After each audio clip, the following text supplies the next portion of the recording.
And now let me introduce the third speaker on the panel. It's my great pleasure to introduce Professor Andrei Zorin from Oxford University, who is known for his many publications, more than 200 publications on Russian culture and literature, especially 18th and 19th century. He just recently published his monograph with the title "The Emergence of a Hero, the Tale of Romantic Love in Russia Around 1800", book published by Oxford University Press. And he published also many other books, but I think I have to mention one that made a great impression and influence on my thinking about 19th century Russia. And I have in mind the book published in Russian, "Кормя двуглавого орла". That I think it's a must read for everyone who deals with 19th century history. So Andrei, the floor is yours. Thank you so much for your nice introduction, and thank for inviting me here to the organizers of the conference. And due to the illness and even more existential problems of my esteemed colleagues who are not here, and I have to switch the topic in several directions, from the 20th century or late 20th century or early 21st century to the 19th century, from political imagination, spatial imagination, to literary spatial imagination, and also, arguably most importantly, from the militant imperialism to as militant anti-imperialism. Of course, Tolstoy is known as the most anti-imperialist thinker in Russian history, and I'll try to root this vision and his specifically anti-imperialist spatial imagination within the Romantic mythology. And my clue in general to the Tolstoy's views, perceptions, and evolutions, and the main word that describes Tolstoy is the word contradictions. When you hear the word Tolstoy, the second thing you hear is about his contradictions, and this approach unites such thinkers that have nothing other to share as Isaiah Berlin and Vladimir Lenin. I think that if we see Tolstoy as predominantly romantic author and thinker, we can see his unique consistency realized in his literature, in his fictional works, in his philosophy, and also in his biography.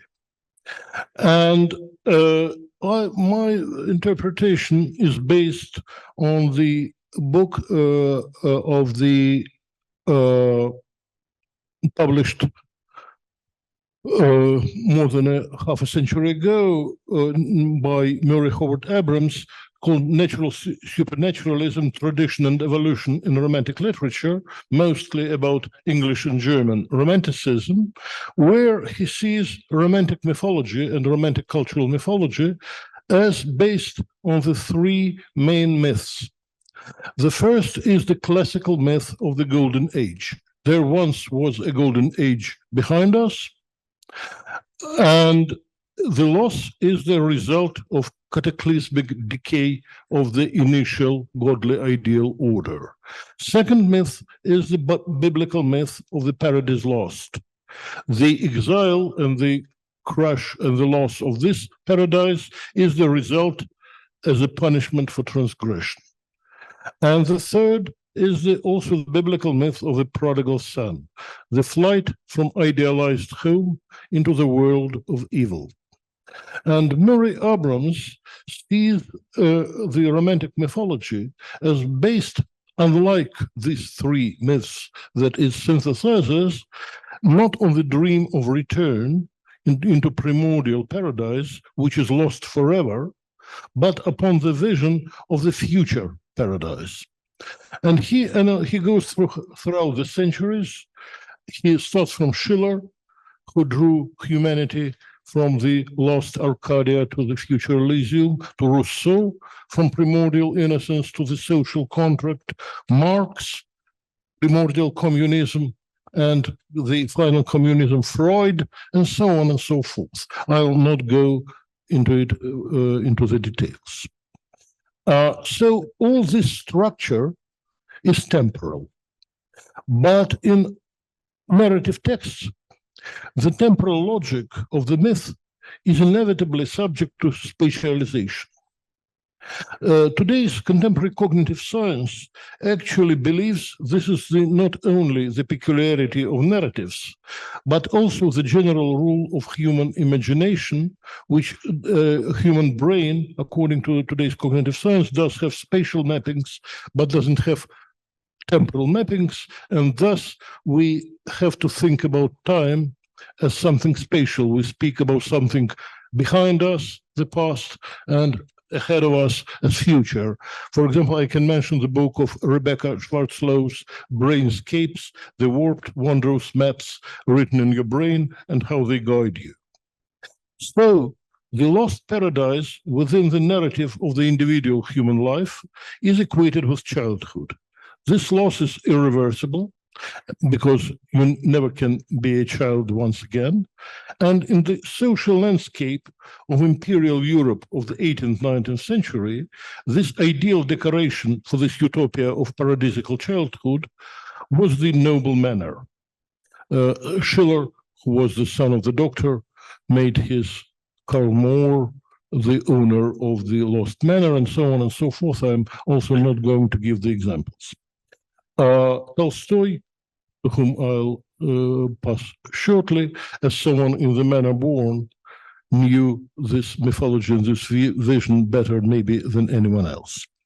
So the new paradise that the romantic hero aspires to acquire is usually connected with love, which is called today romantic love, often localized in wild and exotic, often mountain nature.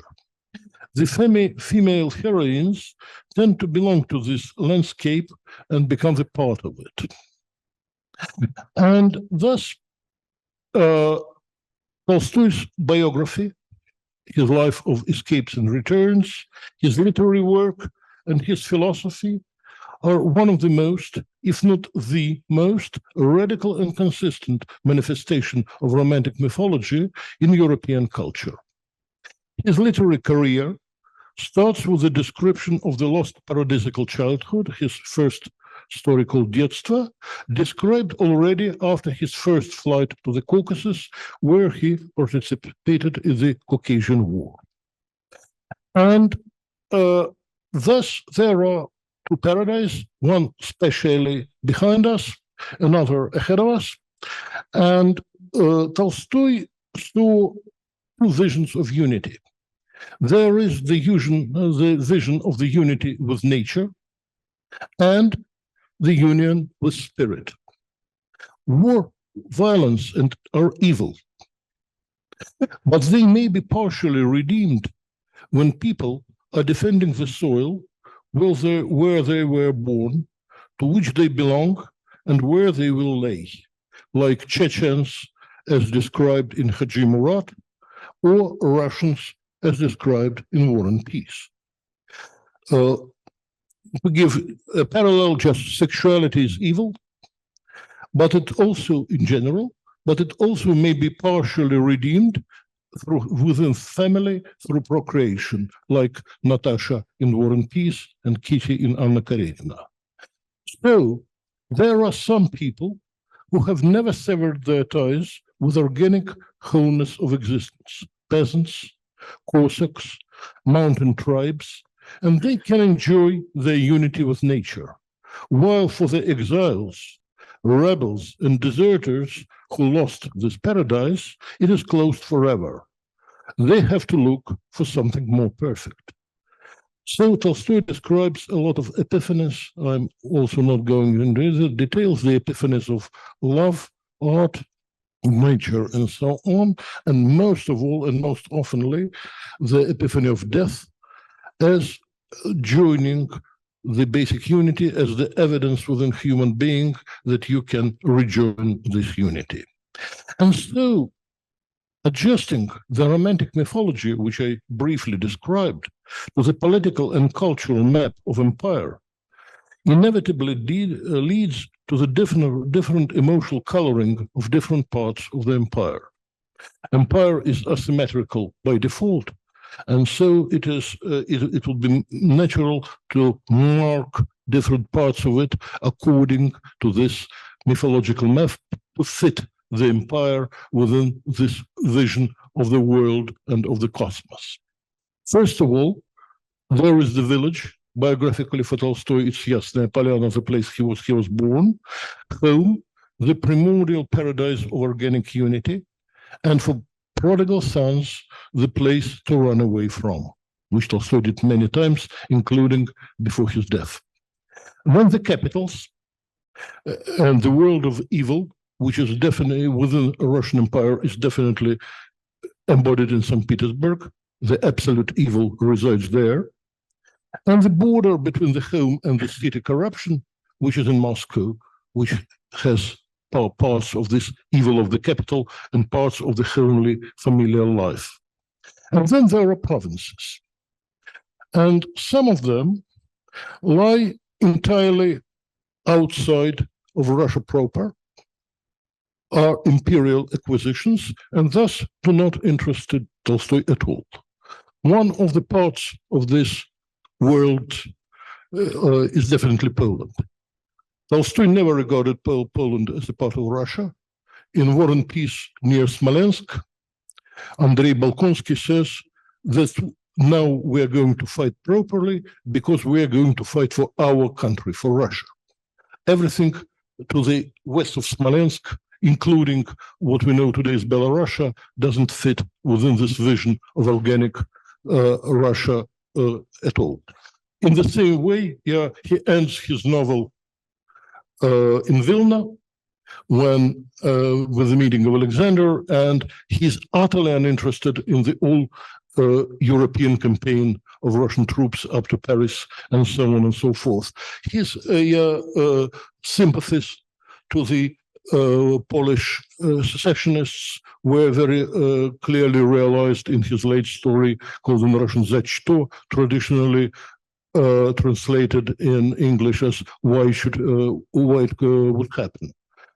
And but here, the situation is, I would say, more or less straightforward. It is much more complicated with two other peripheries, which also were very meaningful for Tolstoy. Even, I think, more meaningful than Polish lands, which didn't really interest him. One is the Caucasus, which is the place of mountain tribes and also the imperial acquisition. But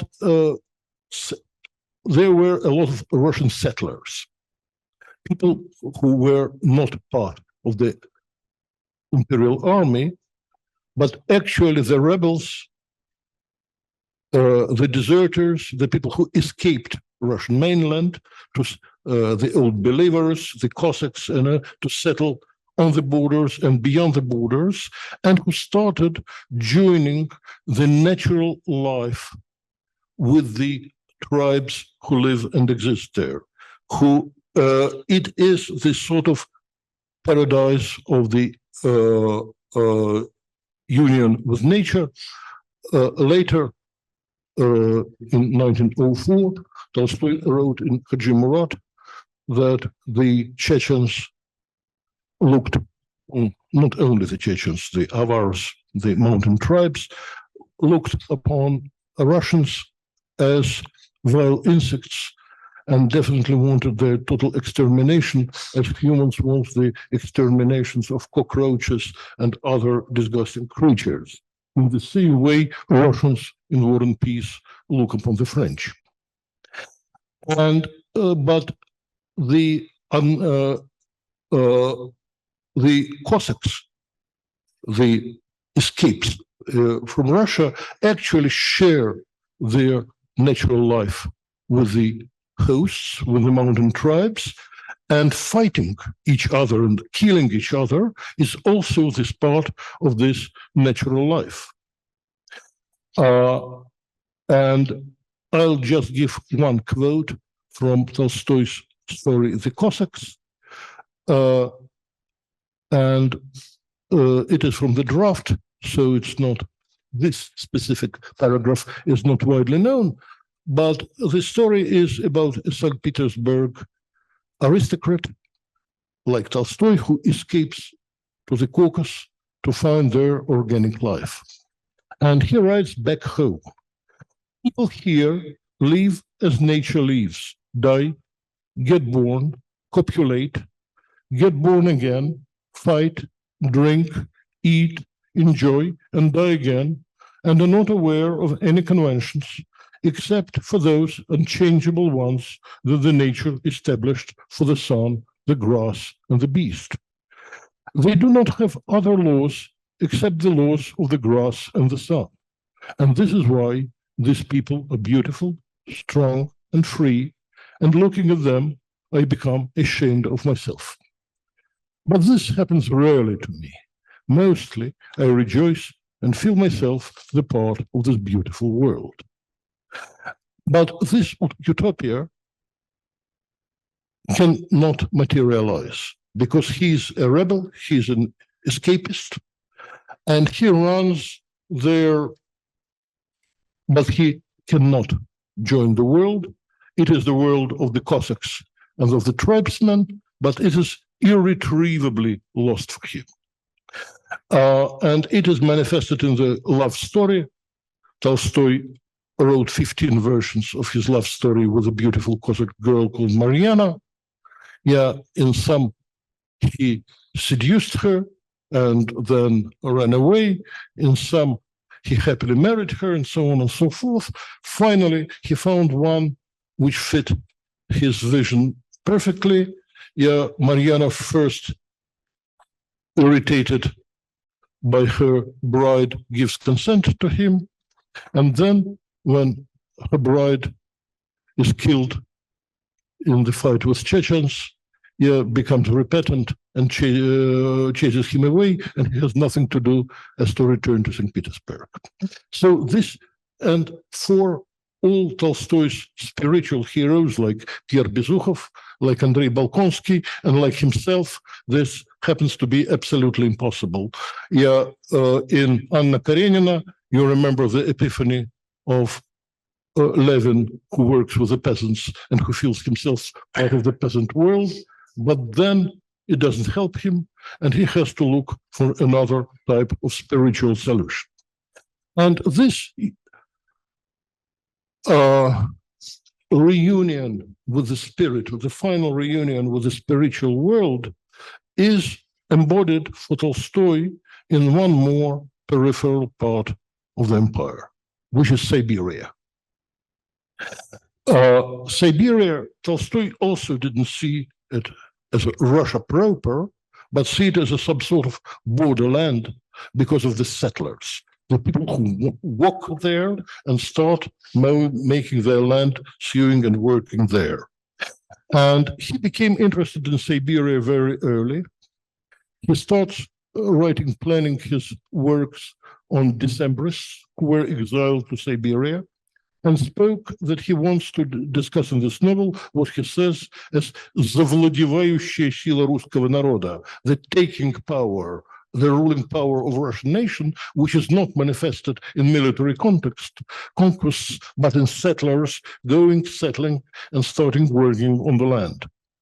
Tolstoy was absolutely fascinated by Dostoevsky's notes from the House of the Dead. He didn't like Dostoevsky in general as a writer, but this book fascinated him, and he called it the best and the most Christian work ever written in Russian, Pushkin not excluding. Dostoevsky, who was prone to Pushkin idolatry, was absolutely shocked by this. This is somebody put him above Pushkin.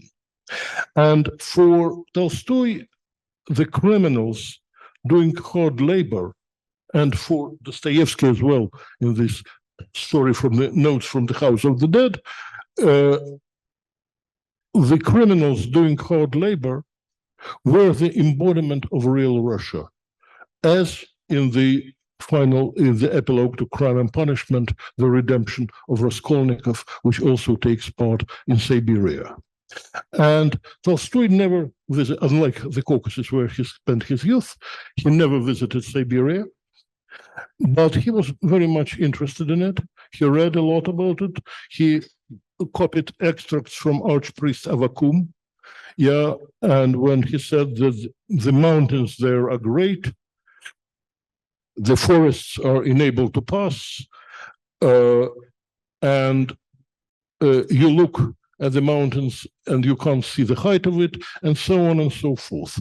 And yeah, Tolstoy copies the sentence «Велено Авакуму ехать на Русь».